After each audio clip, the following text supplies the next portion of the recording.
นิทานญี่ปุ่นเรื่องแมงกระพรุนและกระดูกที่หายไป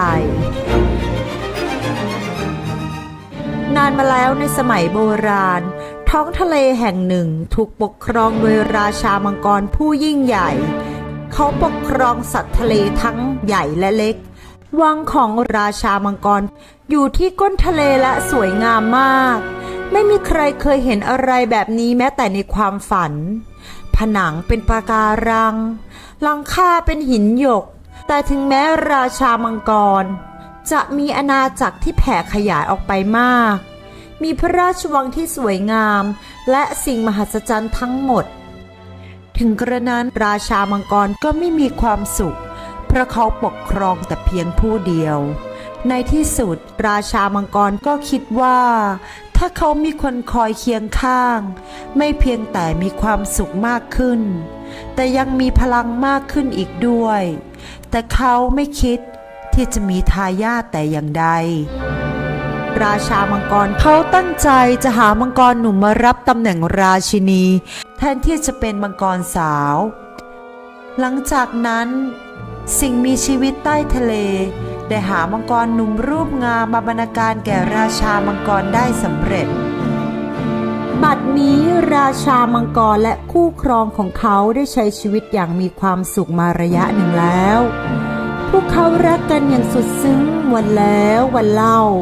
มีความสุขที่ได้อยู่ท่ามกลางสิ่งมหัศจรรย์และสมบัติของวังปะการังของเขาและมังกรหนุ่มก็ไม่เคยที่จะเบื่อที่จะเดินไปกับราชามังกรผ่านห้องโถงและสวนอันกว้างใหญ่ชีวิตดูเหมือนเป็นวันหยุดฤดูร้อนอันยาวนานสำหรับพวกเขาทั้งคู่2 เดือนผ่านไปอย่างมีความสุขจากนั้นมังกรหนุ่มก็ล้มป่วยลงและนอนอยู่บนเตียงราชามังกรเป็นทุกข์อย่างยิ่งเมื่อเห็นมังกรหนุ่มที่รักป่วยหนักจึงสั่งหมอปลาให้มาถวายยาทันทีราชามังกรออกคำสั่งพิเศษให้คนรับใช้ดูแลมังกรหนุ่มอย่างระมัดระวังและคอยดูแลด้วยความขยันหมั่นเพียรแต่ถึงแม้พยาบาลจะคอยดูแลเอาใจใส่และรักษาตามที่แพทย์สั่งอย่างไรก็ตามแต่มังกรหนุ่มก็ไม่มีทีท่าว่าจะหายดีแต่กลับแย่ลงทุกวันราชามังกรหมดความอดทนจึงตวาดเสียงดังลั่นอย่างรุนแรงหมอปลาตกใจกับความไม่พอใจที่เห็นได้ชัดของราชามังกรและแก้ตัวด้วยการบอกว่าแม้เขาจะรู้ว่ายาชนิดใดที่สามารถจะทำให้หายจากอาการป่วยได้แต่มันก็ไม่สามารถหาได้ในทะเลราชามังกรถามด้วยความสงสัยเจ้าหมายความว่าอย่างไรที่ว่าไม่สามารถหายาในทะเลนี้ได้หมอปลาตอบไปว่ามันก็เป็นไปตามที่ข้าน้อยพูดไปเท่านั้นแหละบอกฉันมาว่าคุณต้องใช้สิ่งใดเพื่อมังกรหนุ่มน้อยของข้าราชามังกรถามข้าต้องใช้ตับของลิงแบบเป็นๆตับของลิงที่มีชีวิตตับของลิงที่มีชีวิตเหรอราชามังกรร้องด้วยความตกใจเอาล่ะข้าตัดสินใจได้เราต้องได้มันมาไม่ทางใดก็ทางหนึ่งแต่เราจะพบลิงได้ที่ไหนราชามังกรถามหมอปลาจึงบอกกับราชามังกรว่าทางใต้มีเกาะลิงแห่งหนึ่งมีลิงอาศัยอยู่เป็นจำนวนมากท่านเพียงแค่จับลิงเหล่านี้กลับมาได้ตัวเดียวก็พอแล้วคนของข้าจะจับลิงได้อย่างไรกันราชามังกรถามด้วยความงงงวยอย่างมาก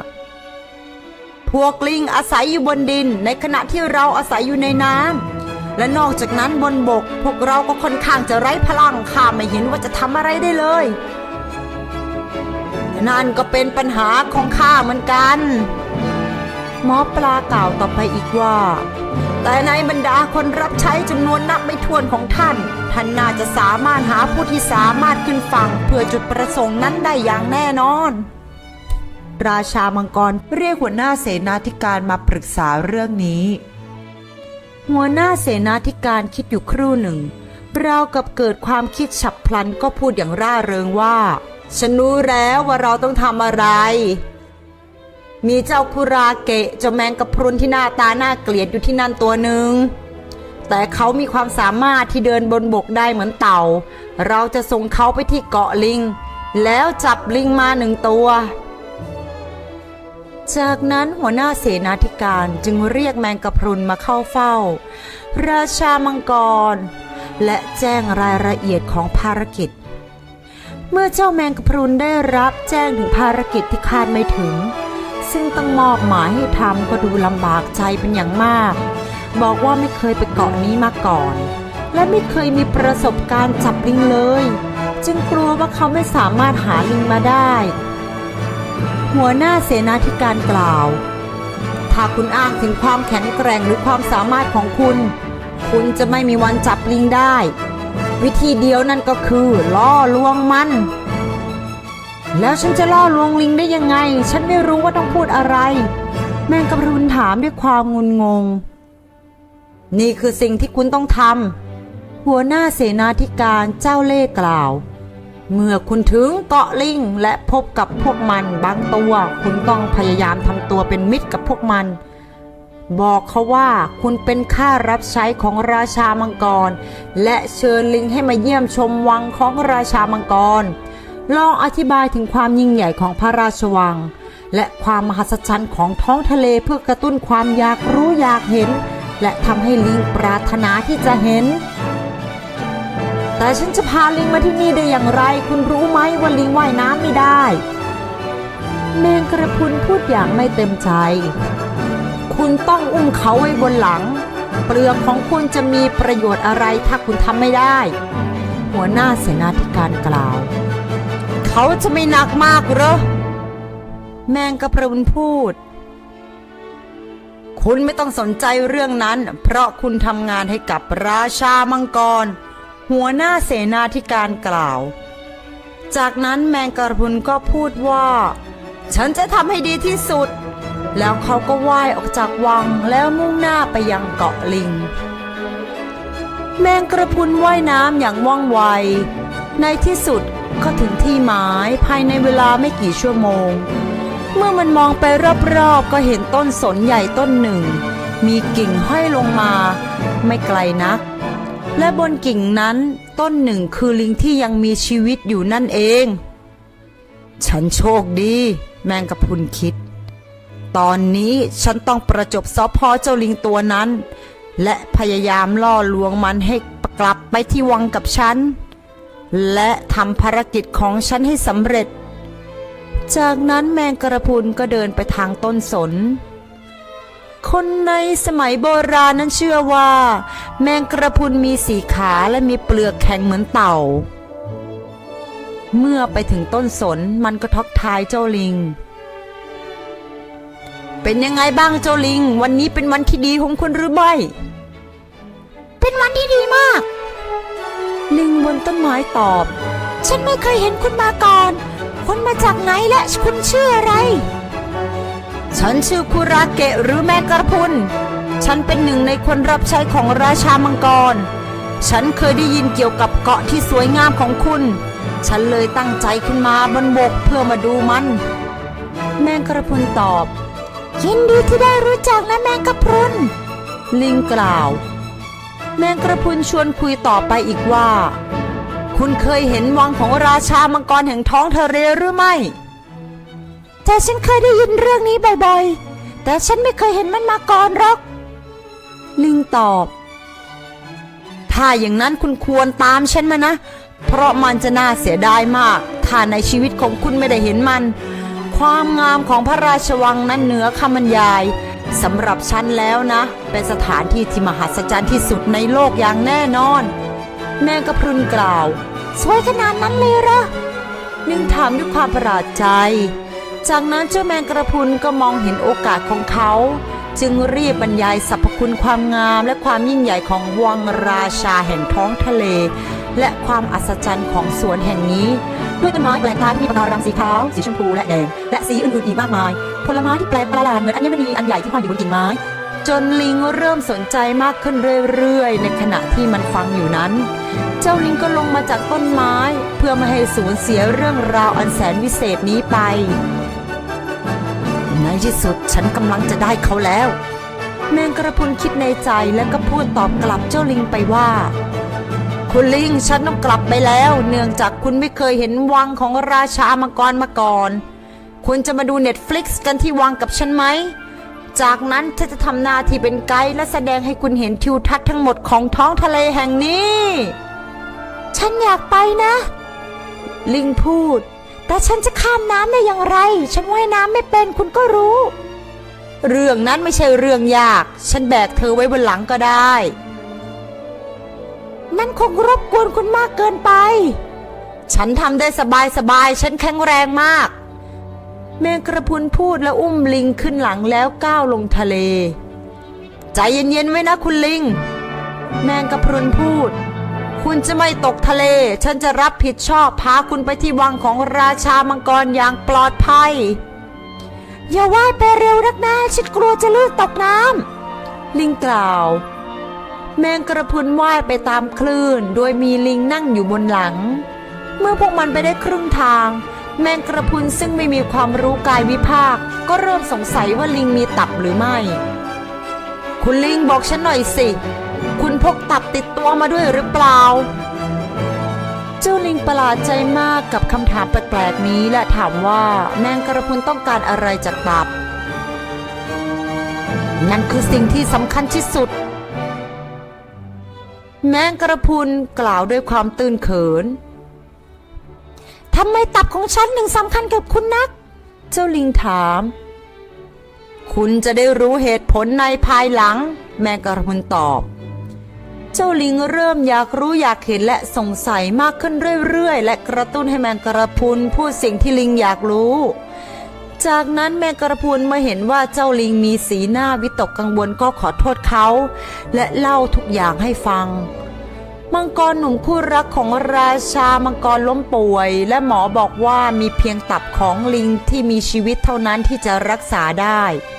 และราชามังกรก็ส่งเขามาหาลิงตอนนี้ฉันได้ทำภารกิจแล้วและทันทีที่เราไปถึงพระราชวังหมอปลาจะขอตับของคุณนั่นคือสิ่งที่ฉันรู้แมงกระพรุนโง่ตอบไปอีกว่าเจ้าจะต้องระวังตัวด้วยล่ะลิงผู้น่าสงสารตกใจกลัวมากเมื่อรู้เรื่องนี้และโกรธมากกับอุบายที่เล่นตลกกับเขาแต่เจ้าลิงก็ตัวสั่นด้วยความกลัวเมื่อนึกถึงสิ่งที่จะเกิดขึ้นกับเขาถ้าหมอปลาผ่าท้องฉันแล้วเอาตับออกไปฉันก็ต้องตายนะสิแต่ลิงเป็นสัตว์ที่ฉลาดและคิดว่า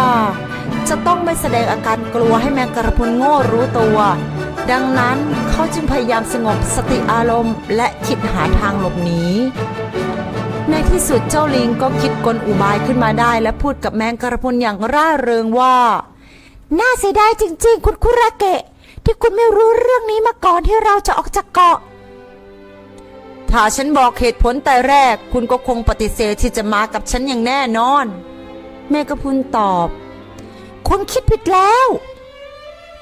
เพราะว่าลิงแต่ละตัวมีตับหลายอันฉันมีเพียงพอที่จะมอบมันเพื่อใช้ในการรักษาราชินีมังกรและพอคุณไม่ได้บอกเหตุผลของฉันจึงวางมันทั้งหมดไว้บนต้นไม้นั่นเองคุณเอาตับทั้งหมดวางไว้บนต้นไม้อย่างนั้นหรือแมงกะพรุนโง่ถามใช่ลิงเจ้าเล่ห์พูดต่อไปอีกว่าในเวลากลางวันฉันมักจะปล่อยให้ตับแขวนอยู่บนกิ่งก้านของต้นไม้เพราะมันค่อนข้างจะเกะกะเวลาปีนป่ายจากต้นไม้ต้นหนึ่งไปอีกต้นหนึ่งถ้าคุณชวนฉันคุยแต่แรกฉันก็คงนำพวกมันมาด้วยแล้วเมื่อได้ยินเช่นนั้นเจ้าแมงกระพรุนก็ผิดหวังมากเพราะมันเชื่อทุกคำที่ลิงพูดลิงนั้นไม่มีค่าใดๆเลยหากไม่มีตับในที่สุดแมงกระพรุนก็หยุดอยู่กลางทางเจ้าลิงพูดต่อไปว่าถ้าคุณจะพาฉันกลับไปยังที่ที่คุณพบฉันจะไปเอาตับของฉันมาไม่นานนักแมงกระพรุนว่ายกลับเกาะลิงเจ้าเล่ห์ก็ขึ้นไปบนต้นไม้ต้นสนที่แมงกระพรุนเห็นเขาเป็นครั้งแรกด้วยความยินดีที่ได้กลับบ้านอย่างปลอดภัยแล้วพูดเย้ยหยันแมงกระพรุนว่าขอบคุณนะที่มาส่งลาก่อน แมงกระพรุนจึงถามลิงว่าคุณได้ตับแล้วหรือยังเราจะไปที่วังมังกรกันตามที่ตกลงกันไว้ลิงหัวเราะเสียงดังลั่นแล้วเฉลยว่าเขาไม่สามารถจะสูญเสียตับได้เพราะมันมีค่าเกินไปแต่คุณสัญญาแล้วนี่คำสัญญานั้นเป็นเรื่องโกหกลิงเริ่มเยาะเย้ยแมงกระพรุนและบอกเขาว่าเขาน่ะหลอกลวงเจ้าแมงกระพรุนมาโดยตลอดเพราะว่าเขาไม่ต้องการที่จะตายแน่นอนว่าฉันจะไม่ให้ตับแก่คุณถ้าแน่จริงก็ปีนต้นไม้ขึ้นมาจับฉันสิถ้าคุณทำได้ฮ่าฮ่าฮ่าตอนนี้ไม่มีอะไรให้แมงกระพรุนทำมันยอมรับในความโง่เขลาของตัวเองและกลับไปหาราชามังกรแห่งท้องทะเลสารภาพความล้มเหลวของเขาสิ่งสุดท้ายที่เขาได้ยินขณะหันหลังกลับทะเลนั่นก็คือเสียงหัวเราะเยาะจากลิงนั่นเองในขณะเดียวกันราชามังกรหมอปลาหัวหน้าเสนาธิการและคนรับใช้ทั้งหมดต่างรอคอยการกลับมาของแมงกระพรุนอย่างใจจดใจจ่อครั้นนั้นเมื่อเห็นแมงกระพรุนกลับมาก็หัวเราะด้วยความยินดีจากนั้นพวกเขาก็ถามว่าลิงอยู่ที่ไหนบัดนี้วานิชะตาก็มาถึงแล้วเจ้าแมงกระพรุนตัวสั่นไปทั้งตัวมันเริ่มเล่าถึงทุกสิ่งที่เกิดขึ้นมันพาลิงมาได้ครึ่งทะเลแล้วแต่พลาดเปิดเผยความลับของภารกิจด้วยความโง่เขลาทำให้โดนลิงหลอกและว่ายกลับไปเอาตับลิงที่ลืมไว้แต่ลิงก็ไม่กลับมาอีกเลยความโกรธเกรี้ยวของราชามังกรนั้นรุนแรงเสียจนใต้ทะเลสั่นสะเทือนและราชามังกรมอบบทลงโทษที่น่าสะพรึงกลัวไร้ความปราณีนี้ให้กับเจ้าแมงกระพรุนราชามังกรควักกระดูกกระดองสมองและหัวใจออกไปถึงอย่างนั้นเจ้าแมงกระพรุนก็ยังไม่ตายและต้องอยู่อย่างน่าอับอายก่อนที่มันจะไม่สามารถคิดอะไรได้อีกต่อไปเพราะว่ามันไม่มีสมองอีกแล้วความอาฆาตแค้นของมัน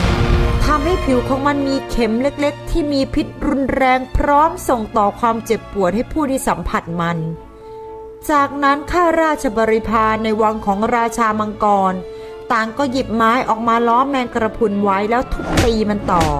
จนเนื้อของมันแหลกเหลวนิ่มเป็นน้ำแล้วถูกเขี่ยโยนร่างไร้กระดูกออกไปทิ้งนอกวังเรื่องราวภารกิจที่มีตอนจบที่น่าเศร้านี้กระจายไปทั่วท้องทะเลไม่มีสัตว์ทะเลตัวไหนกล้ารับภารกิจที่ขึ้นไปตามหาตับของลิงอีกต่อไปและแล้วเรื่องราวของมังกรหนุ่มครู่ครองราชามังกรถูกสั่งห้ามไม่ให้พูดถึงอีกจึงไม่มีบันทึกไว้ว่าเขาหายป่วยหรือไม่ตั้งแต่นั้นมาหากพบเจอลูกหลานของเจ้าแมงกระพรุนถูกซัดขึ้นมาริมทะเลแล้วก็จงระวังจะโดนพิษของมันให้ดีล่ะทุกคน